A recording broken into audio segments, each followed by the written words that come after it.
నాకే ద్రోహం తలపెడతాడు చూపెట్టాను.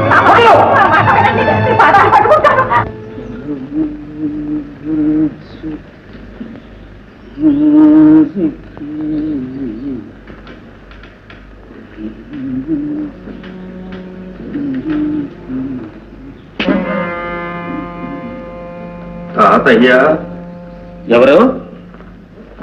నేను తాతయ్య. ఎవరు? శంకరా? అవును తాతయ్య. అరే భ్రష్టుడా, ఈ చుట్టేమిటి, ఈ వేషమేమిటి, ముఖాన్ని పొట్టేది, ఈ వెధ ముఖం చూపించడానికి పొద్దున్నే వచ్చావు? అదిగా తాతయ్య, బస్తీలో ఇలా ఉండకపోతే ఏం కుడుతున్నాయి?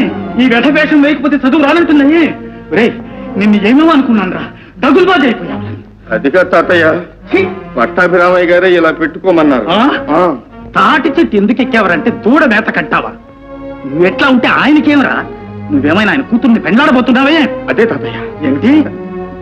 ఏమీ లేదు తాతయ్య, వారి అమ్మాయి నేను. ఏమన్నావురా? పెద్ద తలకాయ నేను ఒక్కడిని ఉన్నాను, నాతో మాట మాత్రమైనా చెప్పకుండా ఇన్ని ఏర్పాట్లు చేస్తాడా పట్టాభిరామయ్య? లేదు తాత, వారికి విషయం తెలియదు. ఓరే అయోగ్యుడా, అన్నం పెట్టిన చోటే కన్యాభరణం తలపెట్టావురా? బుద్ధిగా చదువుకోమని పంపిస్తే ఈ వెధవ బుద్ధులు ఎత్తుకొచ్చావా? చదువు లేకపోగా ఈ సన్నాసి పేరెందుకు గానీ ఇంటికి వచ్చేసాయి. అదిగా తాతయ్య, నేను చెప్పేది కొంచెం విను. ఇదే కదట నువ్వు చెప్పేది, అమ్మాయిని పెళ్లాడక తప్పదంటావు, అంతేగా? అవును తాతయ్య, పెళ్లాడతానని మాటిచ్చాను. ఇక నా మాట ఎందుకురా నీకు? పోరా తాతయ్య, పో తాతయ్య, పోరా తాతయ్య. బయట వెళ్ళి తర్వాత మాట్లాడు.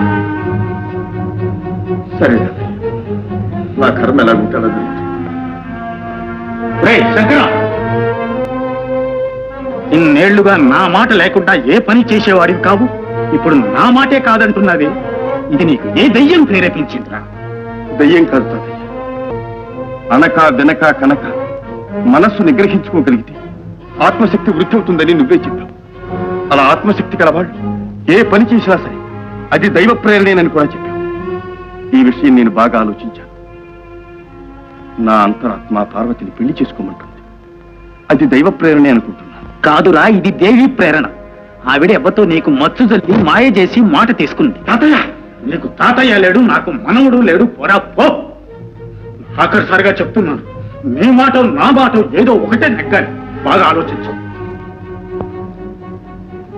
సరే తాతయ్య.